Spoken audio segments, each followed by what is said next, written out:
Salam YouTube, Qrafon online'dır. Bizə dəstək olmaq üçün videoları bəyənmək, kanalımıza abunə olmaq, bildirişi aktiv etmək və videoları paylaşmaq kifayətdir.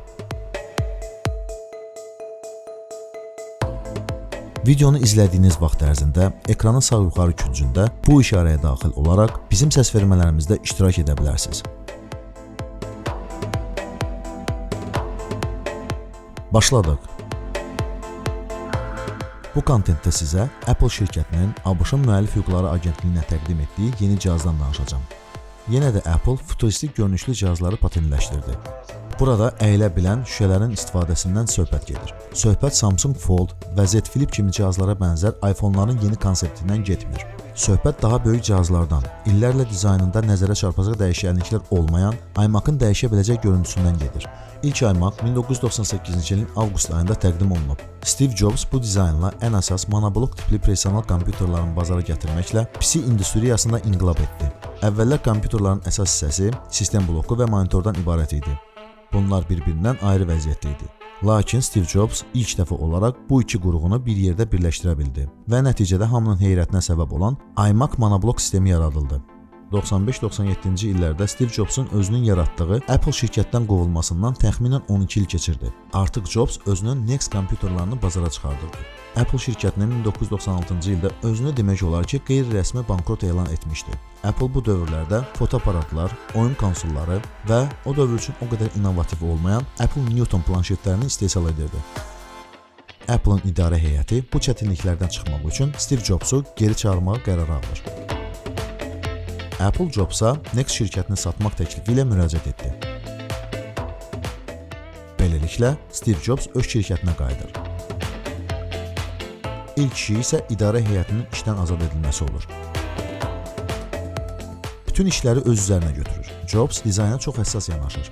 Elə bu vaxtlar o, Apple'ın dizayn bölməsinin əfsanəsi Johnny Ive'la tanış olur və onun şəffaf, göy rəngli cihaz dizaynına valeh olur.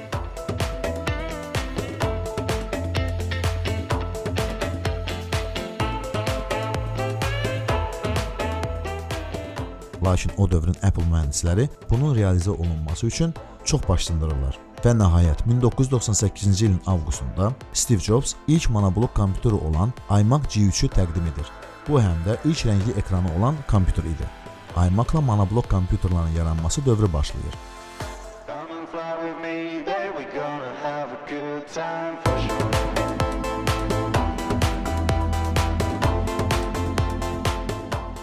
$20 il ərzində iMac-lar bir çox dəyişikliklərə məruz qalmışdı. Yeni texnologiyaların yaranması ilə iMac-ların qozbelinin kiçilməsinə start verilmişdi. Və 2017-ci ilin dekabrın 14-də iMac sözünə daha bir söz, Pro əlavə edildi və indinin özündə ən innovativ kompüterlər sayılır. Ümumilikdə isə indiki dövrə qədər bu monoblokların dizaynında güclü dəyişikliklər demək olar ki, olmayıb. iMac-ların donqar belinin həcmi kiçilib. WWDC 2020-ci ilin təqdimatında yeni patentləşdirdiyi cihazın iMac olması təsdiqlənsə, daha bir innovativ cihazın reallaşmasına Apple imza atmış olacaq. Bu həm də ilk şüşə korpusda yerləşdirilmiş ultra nazik kompüter olaraq tarixə düşəcək. Burada daxil etmə qurğusu, klaviaturanın da tam şüşədən olması nəzərdə tutulur. Bunun mühəndis əlinin çətin olması dizayndan görsənir. Amma patent araşdırmaçıların fikrincə, yeni iMac-ın dizaynı Samsung Fold smartfonlarında istifadə etdiyi mühəndis həllərinə oxşar olacaq.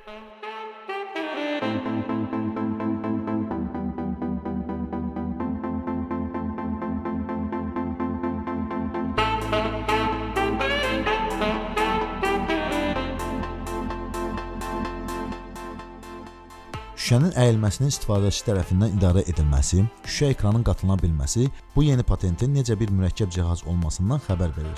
Klaviaturada yeni nəsil işıqlanan düymələrdən istifadəsi də nəzərdə tutulur. Necə? Həm şüşə altında, həm də fiziki klaviatura. Bunu düşünəndə belə insanın beynində error yaranır. Amma bunun həlli məsələləri ilə mühəndislər məşğul olacaq. Bu dizaynda web kamera, klaviaturanın çıxılıb taxıla bilməsi nəzərdə tutulub. Amma belə patentlərin hər zaman az bir faizindən real cihazlara çevrilməsini nəzərə alsaq, bunun real olacağına inamım o qədər də böyük deyil. Amma patentdən real cihaza keçid faizinin çox olması bizə Apple-ın bu patentin də reallaşdıracağına inamı artırır. Bu patent haqqında siz də öz fikirlərinizi səs vermələrdə və kommentlərdə bildirə bilərsiniz. Bizə sizin fikrinizi oxumaq çox maraqlı olacaq.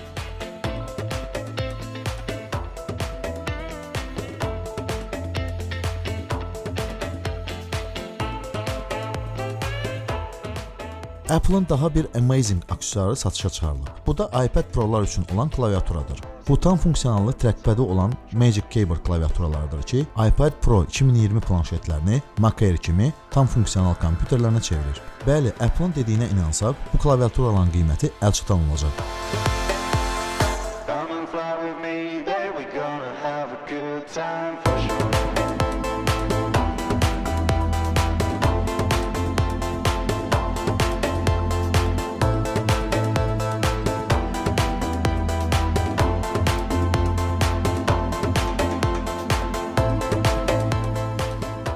Amma mən Apple-ın əlçatan qiymət deyəndə nəyə nəzər tutduğunu anlayıram. Bu aksesuarların qiyməti beyin partladan olacağı şübhə doğurmur. İki müxtəlif ölçülərdə olan klaviaturalar satışa buraxılıb. $299 11 düymlük və $349 12.19 düymlük iPad-lər üçün. Bu klaviaturaların köməyi ilə MacBook Pro-larda olduğu kimi trackpad çox funksional olacaq. Yəni bu trackpadlərin köməyi ilə macOS Catalina'nın tam funksionallığını iPad OS-də də görmək olacaq.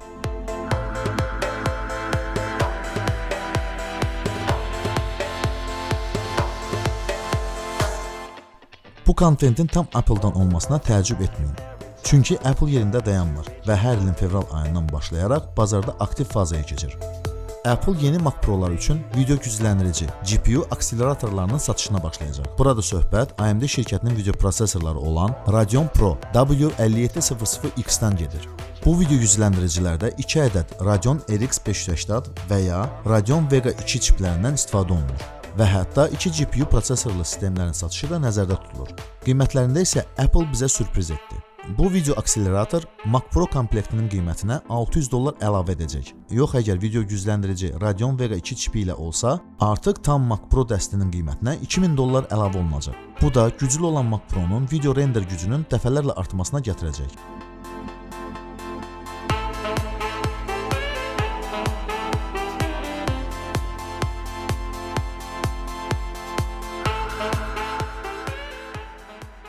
Apple-ın yeni nəsil iPhone SE-nin onlayn təqdimatından elə də çox vaxt keçməyib. Köhnə iPhone 7-nin korpusuna yığılmış iPhone 11 içiliyi illik satış xitinə çevrilməsindən heç kimin şübhəsi yoxdur. Sosial şəbəkələrdə daha yeni, böyük, innovativ və daha bahalı iPhone 12-lər haqqında infosızıntılar yayılmaqda davam edir. Bu dəfə iPhone 12 üçün kaburanın qəlbi işıqlanıb. Buradan da görmək olar ki, iPhone 12 Pro Max 11 Pro Max-a nisbətən böyük olacaq. Apple'ın 3 illik dizayn dəyişmə periodunun gəlib çatdığını nəzərə alsaq, 2017-ci ildə monoqaşlı dizaynın olması 2020-ci ildə iPhone dizaynının dəyişməsinin vacibliyini ortaya qoyur. İnfosızıntılardan o da sezilir ki, iPhone 12 axarlı yox, iti bucaqlı iPhone 5-i xatırladan formada bizə təqdim olunacaq. Bu infosızıntını XA Developers resursunun məşhur informatoru Max Mayenbach təqdim edib. Onun əlinə 6.7 düymlük iPhone 12 Pro Max-ın çertyojları keçib. Bu çertyojlara əsasən renderlər hazırlanıb. Amma onun dediyinə görə bu çertyojlar sonuncu deyil və yeni nəsil iPhone-ların təqdimatına qədər bu çertyojlarda dəyişkənliklərin olması istisna deyil. Bu renderlərdən görünən əsas nüanslardan biri də şarj konnektorunun SIM kart konteynerinin yanına keçməsidir. Bu da Apple-ın Mac notebooklarının əsas özəlliyinin təkrarlanmasını göstərir.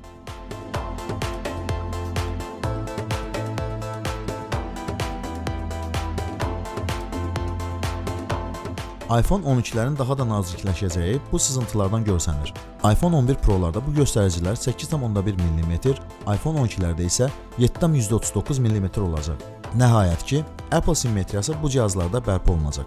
Yəni iPhone 11 Pro-ların 3 kamerası Apple-a bu simmetriyanı pozmağa məcbur etsə də, 12-lərdə bu simmetriya lidar vasitəsilə tam bərpa olacaq.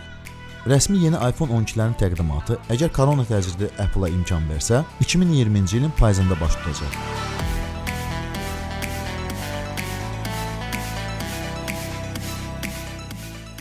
Apple Watch-ların yeni nəsli xüsusi alqoritmlər vasitəsilə öz istifadəçisinin həyatını qurtara biləcək. Bu saatlar onsuz da suya davamlı idilər. İndi əgər bu ağıllı saatı istifadə edən suya girərsə, gadjet suyun duzluluğunu ölçəcək və əgər suyun duzluluq səviyyəsi yüksək olacaqsa, həmin dəqiqə xəbərdarlıq edəcək. Yox, əgər insan suya tullanacaqsa, Apple Watch insanın suya toxunduqdan sonra tərpənib-tərpənməməsinə nəzarət edəcək. Əgər insan huşunu itirmiş olarsa, dərhal xilasetmə xidmətinə xüsusi siqnallar göndərməyə başlayacaq. Bu zaman insanın 30 saniyəsi olacaq ki, özünə gəlib həyəcanı iptal etsin.